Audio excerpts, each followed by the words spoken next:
Est-ce que ça vaut encore le coup d'avoir un site web à l'ère des plateformes, à l'ère où n'importe qui veut te connaître va voir ton compte Instagram ou ta chaîne YouTube ou ton compte LinkedIn? Est-ce que ça vaut encore le coup d'y passer du temps? C'est une question qu'on m'a posée sur YouTube. Dans ton activité et celle d'infopreneur en général, penses-tu qu'avoir un site web vitrine reste pertinent et apporte une grosse plus-value par rapport à ceux qui n'en ont pas? Alors il y a quelques années, je t'aurais dit autre chose, mais entre-temps, j'ai eu des chiffres qui m'ont fait changer d'avis là-dessus. Alors écoute bien ce que je vais dire dans cette vidéo parce que c'est important. Évidemment, dans un monde idéal où on a des ressources illimitées et du temps illimité, il faudrait tout avoir. Il faudrait avoir un blog, un podcast, un LinkedIn, un TikTok, un YouTube et un site web vitrine. Et d'ailleurs, quand je vous pose la question en sondage, vous êtes 68% à me dire que oui, c'est encore utile d'avoir un site internet. Mais on n'est pas dans un monde idéal et notre temps, il n'est pas illimité. Et donc, si on se réfère à la loi de Pareto, 20% des efforts qui ramènent 80% des résultats, est-ce que ça vaut vraiment le coup de mettre ces efforts sur un site web? Est-ce que ça fait partie des 20% d'efforts qui amènent 80% des résultats? C'est ça la vraie question à se poser. Il y a un abonné qui me dit, le site web, c'est un des seuls trucs sur le web où tu es propriétaire avec ta base mail et ton podcast. Ailleurs, tu es locataire. Donc pour moi, c'est plus important que jamais. Et je suis pas vraiment d'accord avec ce commentaire. Être propriétaire, c'est pas une valeur en soi. Moi, je préfère être locataire à Paris qu'être propriétaire, je sais pas, d'un appartement sur une plateforme pétrolière au milieu de l'océan Indien. Ça n'a aucun sens puisque je pourrais pas en profiter. Donc être propriétaire d'un site web, c'est bien, mais si il est pas référencé, s'il y a personne qui arrive dessus et s'il nous sert à rien, ça n'a aucun sens. Voilà, c'est comme acheter un NFT. Donc nous, ce qu'on veut, c'est pas forcément être propriétaire ou être locataire. Ce qu'on veut, c'est mettre des efforts là où ça a de la valeur, là où il y a un retour sur investissement. Donc je pense que la question à se poser, c'est qu'est-ce qu'on veut faire avec ce site web? Est-ce que ce site web, on veut en faire un blog avec des articles longs, poussés, optimisés pour la recherche qui vont nous attirer du trafic pendant des années? C'est une option, mais si on fait ça, ça va nous prendre énormément de temps. Donc c'est vraiment une option à peser. Est-ce qu'on est prêt à faire ça? Ou est-ce qu'on a simplement envie que notre site web ce soit un site vitrine sur lequel quand les gens tapent notre nom, ils arrivent chez nous? L'avantage du site vitrine, c'est que ça prend pas beaucoup de temps. Tu le fais une seule fois, puis ensuite peut-être tu l'alimentes avec de temps en temps un article ou avec des nouveaux produits, mais t'as pas beaucoup de choses à faire et ça va être assez facile de le référencer sur ton nom ou sur le nom de ta marque parce que t'es le seul à avoir ton nom a priori. Et donc l'idée, c'est d'avoir un lieu où les gens arrivent quand ils tapent ton nom. Et ça peut paraître anecdotique, mais c'est extrêmement important. Parce que les gens qui tapent ton nom sur Google, c'est des gens qui sont déjà très intéressés par ce que tu fais. C'est les prospects les plus qualifiés que tu peux avoir. Et ça, je le sais parce que je l'ai mesuré. Par exemple, là, c'est mes chiffres de vente du mois dernier divisés par source. On se rend compte que ma première source de clients, c'est ma chaîne YouTube, et ma deuxième source de clients, c'est le SEO Google. Ça veut dire quoi? Ça veut dire les gens qui tapent mon nom sur Google, qui arrivent sur mon site web,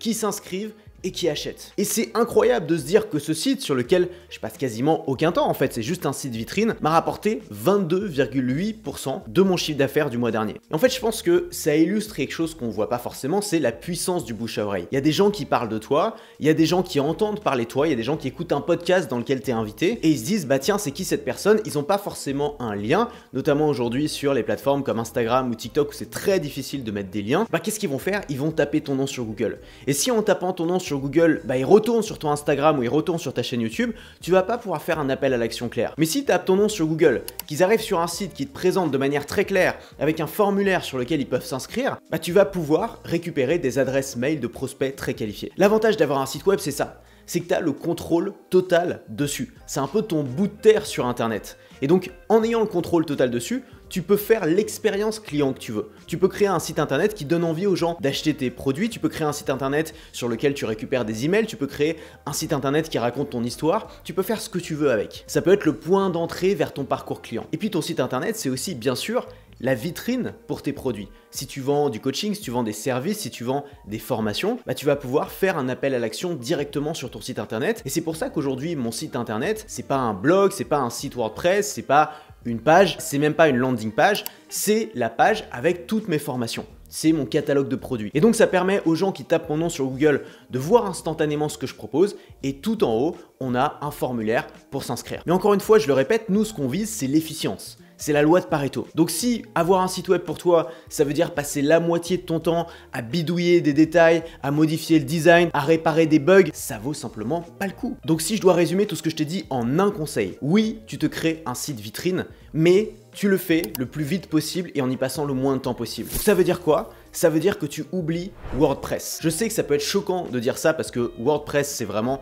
l'outil que tout le monde utilise pour faire son site web. Et WordPress était absolument révolutionnaire en 2008 quand il fallait encore coder son site web et que d'un coup on avait une interface qui pouvait le faire pour nous avec des thèmes et des plugins. Mais tu le sais comme moi, si tu utilises WordPress, aujourd'hui, WordPress est devenu une véritable usine à gaz. Si bien que j'ai fini par fermer mon blog WordPress l'année dernière, donc assez récemment, parce que j'en avais simplement marre de recevoir des alertes de sécurité, j'en avais marre que mon site soit down toutes les 2 semaines, j'en avais marre de faire des mises à jour qui faisaient planter mon site et de pas comprendre pourquoi. Et donc j'ai décidé tout simplement de virer le site et d'utiliser ma plateforme d'hébergement de formation comme un site vitrine. L'avantage, c'est que tu vas gagner du temps. Au lieu d'avoir besoin d'un côté d'avoir un site WordPress que tu dois installer, mettre à jour, etc. et de l'autre côté avoir une plateforme sur tes formations, bah là tu peux tout rassembler et tu as juste à créer une page d'accueil sur ta plateforme de formation. Alors moi, ma plateforme de cœur, elle s'appelle Podia. Tu le sais, je t'en ai souvent parlé, je t'ai fait une vidéo complète dans laquelle je te présente cet outil et comment l'utiliser. Si tu as envie de passer sur Podia, je t'ai mis le lien en description, c'est un lien d'affiliation, ça permet de toucher une petite commission et toi ça te permet de faire un essai gratuit. Ce que j'aime avec Podia, c'est que c'est un outil qui est à la fois simple et puissant. Donc on est vraiment sur de l'efficience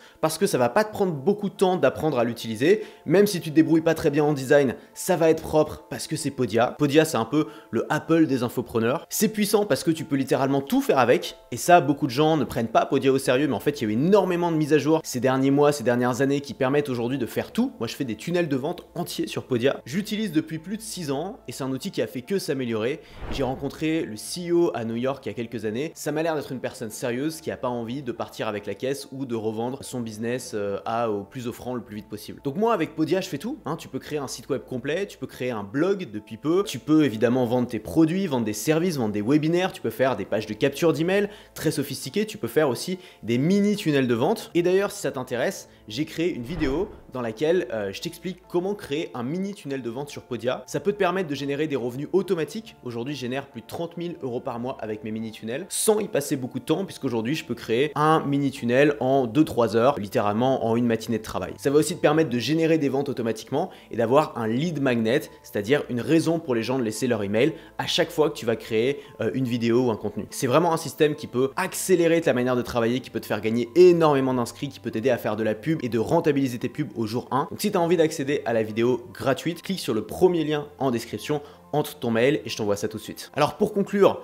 un site web, oui, à condition que ça te prenne pas trop de temps et que ce soit simplement une vitrine pour les gens qui tapent ton nom sur Google, une vitrine sur laquelle tu vas pouvoir te présenter tes produits et surtout mettre un formulaire de capture d'email pour récupérer les emails des gens qui sont les plus qualifiés puisque ce sont des gens qui t'ont cherché, qui ont envie de travailler avec toi. Pour ça, je te conseille d'utiliser la plateforme que tu utilises déjà aujourd'hui pour héberger tes produits. Et moi, ma plateforme de cœur, c'est Podia. On se retrouve tout de suite dans la vidéo privée. À tout de suite de l'autre côté.